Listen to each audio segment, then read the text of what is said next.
अस्सलाम वालेकुम viewers, welcome to my YouTube channel forum of knowledge.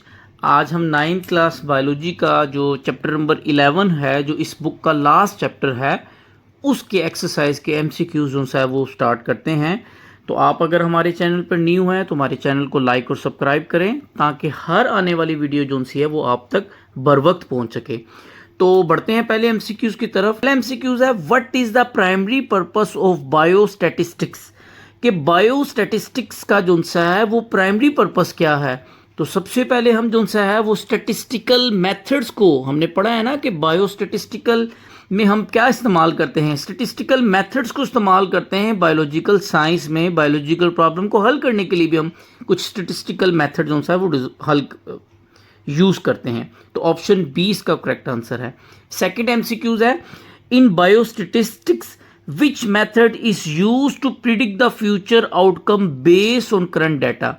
हमारे पास एक करंट डाटा हो कोई भी, उसको देखकर हम जो सा है जो फ्यूचर आउटकम्स है उसकी कैसे पेशन गोई कर सकते हैं बायोस्टैटिक्स में। ठीक है, तो इसमें जो सा है वो ऑप्शन डी इसका करेक्ट आंसर है, एनालाइजिंग डाटा। डाटा को हम एनालाइज करेंगे और उससे बताएंगे कि फ्यूचर आउटकम क्या होगी। ठीक है, डाटा से। एमसीक्यूज है, if the data is. Third MCQ है, which of the following best describe the mean of a data set. हमारे पास एक डाटा सेट है, इसमें से कौन सा ऑप्शन है जो कि उसके मीन को सही तरीके से बयान करता है। ऑप्शन सी इसका करेक्ट आंसर है। मीन की डिफाइन ही है। मीन कहते हैं कि सम ऑफ ऑल वैल्यूज, जो डाटा में हमें जितनी वैल्यू दी होती है उन सबको हम सम करना है, जमा करना है और डिवाइड कर देना है उतने नंबर से जितनी वो वैल्यू दी होती है। ठीक है, एमसीक्यूज नंबर 5 हम सॉल्व करेंगे कैसे मीन निकालते हैं, उसमें भी ये कॉन्सेप्ट क्लियर हो जाएगा। फोर्थ एमसीक्यूज है, if the data set is 5, 8, 12, 15, 20। हमारे पास एक डाटा सेट दिया है, कहता है इसका मीडियन क्या होगा। मीडियन क्या होता है? मीडियन हमारे पास मिडिल वैल्यू होती है। ठीक है, अगर हम लोएस्ट से हाईएस्ट की अरेंजमेंट कर दें डाटा को, उसमें जो सेंट्रल वाली वैल्यू होती है ना वो हमारे पास मीडियन होती है। तो इसमें अगर हम देखें तो हमारे पास 12 सेंटर वैल्यू है। ये ऑप्शन बी इसका करेक्ट आंसर है, 12 इसका आंसर है। फिफ्थ एमसीक्यूज है, what is the mean of a data set.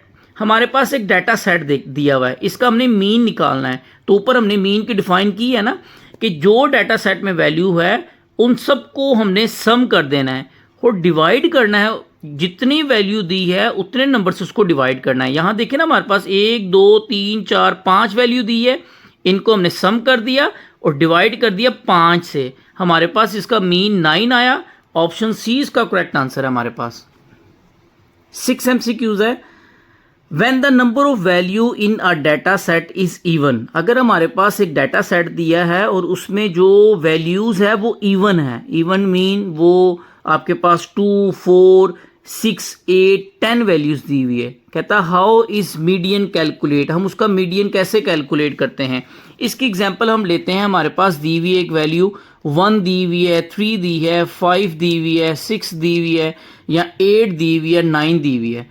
हमने इसका मीडियन कैलकुलेट करना है। ठीक है, वैसे तो हमने ऊपर एमसीक्यूज में देखा ना कि मीडियन बेसिकली अगर ओड नंबर हमारे पास दिए हैं तो ओड नंबर में जो मिडिल वैल्यू है, इसमें देखे थे 5 थे, ओड नंबर ऑफ डाटा दिया हुआ था, हमने इसकी सेंटर वाली वैल्यू मीडियन निकाल दी। अगर हमारे पास इवन नंबर में डाटा दिया हो तो हम क्या करते हैं कि जो सेंट्रल वाली वैल्यू होती है ना, उन दोनों का हम क्या लेते हैं, इन दोनों मिडल वैल्यू का एवरेज लेते हैं। जो एवरेज आता है वो हमारे पास उसका मीडियन होता है उस डाटा सेट का। तो इसका ऑप्शन बी करेक्ट आंसर है।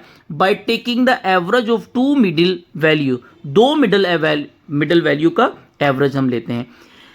एमसीक्यू नंबर 7 है, इन डाटा सेट विद वैल्यू। हमें एक डाटा सेट दिया हुआ है, उसकी वैल्यू है 3, 3, 6, 7, 8, 9, 9। कहता है what is the mode. Mode क्या है? मोड बेसिकली हम कहते हैं मोस्ट रिपीटेड वैल्यू। तो इसमें कौन सी मोस्ट रिपीटेड वैल्यू है? अगर हम देखें 3 2 बार आ रहा है और 9 2 बार आ रहा है, इट मीन्स कि ये हमारे पास बाकी 6 भी एक बार है, 7 भी एक बार है, 8 भी एक बार है। तो इसका मतलब है हमारे पास 3 और 9 ये दोनों हमारे पास क्या है, मोड है। तो ऑप्शन डी इसका जो है वो हमारे पास करेक्ट आंसर है। 8वां एमसीक्यूज है, if a data set has no repeated value what is the mode. उसका मोड क्या होगा अगर उसमें कोई रिपीटेड वैल्यू नहीं है। मतलब हमारे पास 1 है, 3 है, 5 है, 4 है, 6 है या 8 है, ये हमारे पास सेट ऑफ डाटा है। अब इसमें देखें कोई भी रिपीटेड वैल्यू नहीं है, तो इसका मतलब है इस डाटा सेट की वैल्यू का कोई मोड नहीं होगा। ऑप्शन सी उसका करेक्ट आंसर है। हमारे पास 9 MCQs है। In a bar chart what does the height और length of each bar represent. हमारे पास एक बार चार्ट है, उसमें जो हर एक वैल्यू की जो हाइट और लेंथ है वो किसको रिप्रेजेंट करती है, वो basically value of the corresponding category को फॉलो करती है। ऑप्शन बी इसका करेक्ट आंसर है। 10वां MCQs है when constructing a bar chart. अगर हम जब बार चार्ट कंस्ट्रक्ट करते हैं, which axis usually represent the category.